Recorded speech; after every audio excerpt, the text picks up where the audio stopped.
Olá, meus queridos perseguidores, tudo bem com vocês? Então, o que vocês têm feito da vida?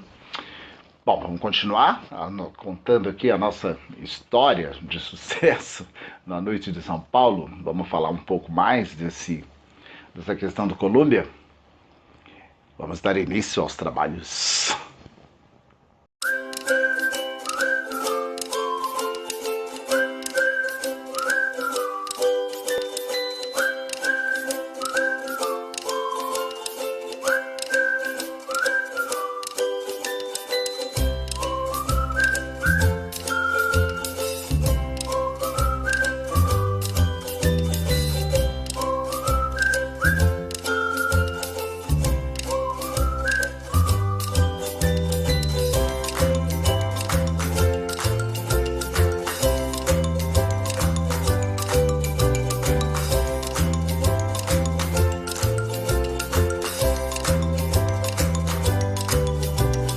Eu havia contado para vocês no último vídeo. Aliás, eu quero mostrar para vocês que haja luz, né?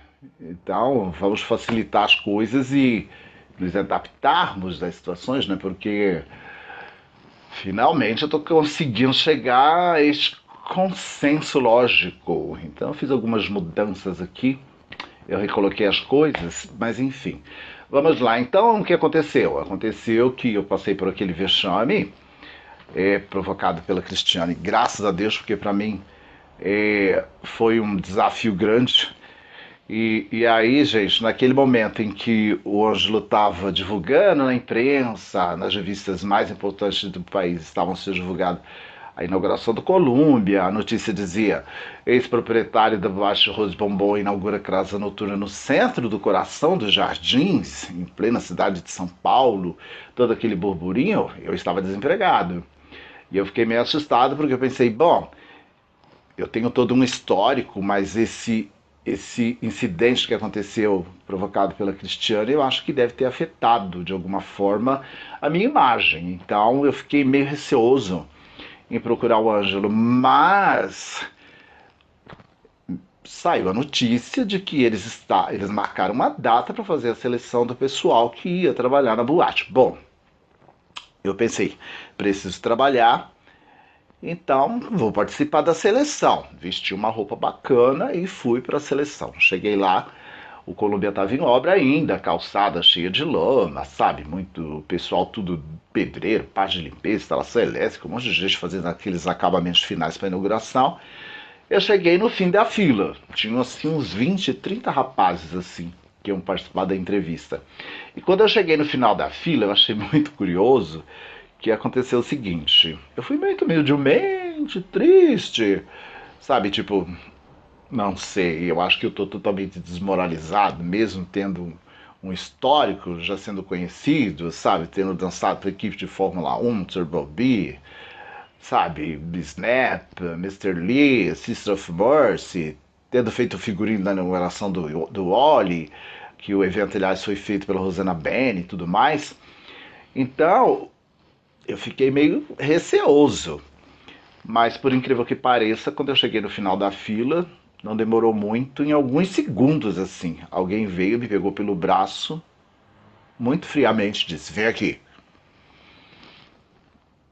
Eu falei, nossa, que estranho, será que eles vão me expulsar? Aí me colocaram sentado numa mesa enorme, onde estava o Josélio, que era o ex-gerente do Gallery. Ele só virou para mim e disse, vai ali e preenche essa ficha. Fui lá, preenchi a ficha com todos os meus dados. Tá bom. Olha, dia tal, tal hora você esteja aqui que nós vamos inaugurar a casa. Eu falei, nossa, mas assim, friamente, sem nenhum, sabe, sem nenhum preparo. Aí eu pensei, nossa, que bacana. Quer dizer, a gente não se enxerga, né? O ser humano em si não se enxerga. Quer dizer, naquela época eu já tinha visibilidade. Então, eu achar que depois que eu passei por todos os momentos que eu passei, trabalhando no Clodovil, trabalhando no Espaço Trípoli, trabalhando no Olha Loja Dançante, eu não seria notado? Quer dizer, é um absurdo, né? Porque, inclusive, no Olha as pessoas comentavam muito, né, o meu trabalho, era bastante requerido. E aí, gente, o que aconteceu? Meio deprimido, chateado ainda, sabe? Meio abalado, eu decidi fazer um trabalho diferente. Eu olhei e falei, já que eu vou trabalhar na Colômbia, a partir de hoje eu vou ser outra pessoa. E eu tinha participado de uma festa fantasia num restaurante chamado La Crêperie, que se não me engano era na Alameda Franca. E esse restaurante, quem administrava era um amigo nosso, Roberto, que fazia parte de um grupo que a gente se juntava às vezes e fazia alguns eventos. Roberto, a doutora Maria Vitória Lara, sabe? O Rubens e tal. Todo o pessoal ali, nossos amigos, né, que se encontravam assim, esporadicamente, fomos participar dessa festa fantasia. E para essa festa eu comprei um chapéu de cowboy, um Prada. E quando chegou na noite de inauguração do Colômbia, nós fomos convocados mais cedo porque tinha que organizar o bar, enfim, tinha que fazer com que o ambiente estivesse pronto para receber as pessoas. E eu fui ajudar. Eu fui ajudar a limpar, fui ajudar a limpar a garrafa, colocar as coisas no lugar, organizar copos e fazer uma série de coisas que a gente tem que fazer no bar. Até aí eu não sabia exatamente o que eles esperavam de mim. Mas ele estava lá, quer dizer, eu era aquele personagem. E aí, será que o Ângelo daria a oportunidade de eu dar essa sequência no que eu fazia no Wally? Mas eu pensei, não, eu quero fazer mais do que eu fazia no Wally. Então, quando a noite de inauguração chegou, né, os funcionários ficavam olhando assim para mim, sabe, os colegas de trabalho ficavam olhando para mim, e lá no vestiário eles perguntavam assim para mim: "O que você vai fazer aqui?" E eu tinha um armário, né, onde eu guardava as minhas coisas. E aí, quando eu vesti o uniforme, que eu coloquei o chapéu, coloquei a maquiagem, coloquei todos os meus acessórios, uma calça blummer mais curta, né? Quando eles viram aquela coisa montada assim, né? Eles olhavam e falavam: "O que que você vai fazer aqui?" Eu nem eu sei o que vai acontecer aqui. Havia um certo despeito, né? Porque eles perceberam que eu fui tratado com alguma, né? Eu falei, nem eu sei exatamente o que vai acontecer. Eu sei que naquele momento da noite de inauguração do Colômbia, toda aquela dor que eu senti na semana que se antecedeu, toda aquela mágoa, aquela chateação, eu coloquei tudo aquilo pro infinito, pro espaço. Eu apaguei aquilo tudo. Eu apaguei e falei, a partir de hoje, eu serei outra pessoa, mais independente. E quando a gente estava preparando para abrir a boate, né? Tinha aquela porta giratória e as pessoas ficavam do lado de fora olhando e eu comecei a fazer um aquecimento no meio da pista. O iluminador estava colocando a iluminação, o DJ estava testando o som. E nessa inauguração, o Ângelo me procurou e perguntou se eu conhecia algum DJ que tivesse disposto, na época era para ser o Marquinhos, aí o Marquinhos não pôde, e acaba que estava na hora de inaugurar a boate, a gente não tinha o DJ. Aí eu sugeri para ele, eu falei, nossa, eu vou te dar o contato do Dalto e do Saulo. Aí o Ângelo chamou o Dalto e o Saulo para a inauguração, eles estavam lá, e aí foi uma festa. O Dalto e o Saulo eram os DJs que tocavam de quinta-feira no Oli. E eu gostava do estilo deles, porque eles tocavam muito black music. E aí, quando me inaugurou, que foi uma loucura, era fila na porta, a fila dobrava, sabe? Ali da porta do. Que o Columbia era nos Estados Unidos com Augusta. Então, da porta da esquina dos Estados Unidos virando, subindo a Rua Augusta, fazia aquela fila enorme de pessoas querendo conhecer o Colômbia. E foi uma loucura, gente. A noite de inauguração, as semanas que sucederam, era uma loucura. Naquela época, as pessoas não tinham celular e as pessoas buscavam a diversão. Não havia aplicativo, as pessoas namoravam, as pessoas se conheciam, as pessoas se vestiam para serem vistas, as pessoas se perfumavam, as pessoas se mostravam. Então era uma outra situação. Isso tudo eu conto o que foi antes daquela onda de pagode, antes de Alexandre Pires, antes de Só Pra Contrariar. Então, antes dessa fase do pagode, havia muito preconceito. E a gente, para conseguir trabalhar ali na noite, para fazer o trabalho que eu fazia, era um trabalho de formiguinha. Você tinha que ir pegando aos poucos. Você pegava uma referenciazinha aqui, outra ali. Para você ganhar a confiança dos empresários da noite, você tinha que já ter todo esse trabalho realmente efetivado. Não era como hoje que você posta um vídeo e a coisa explode no TikTok, explode no YouTube, explode no Facebook. Não, era muito trabalhoso.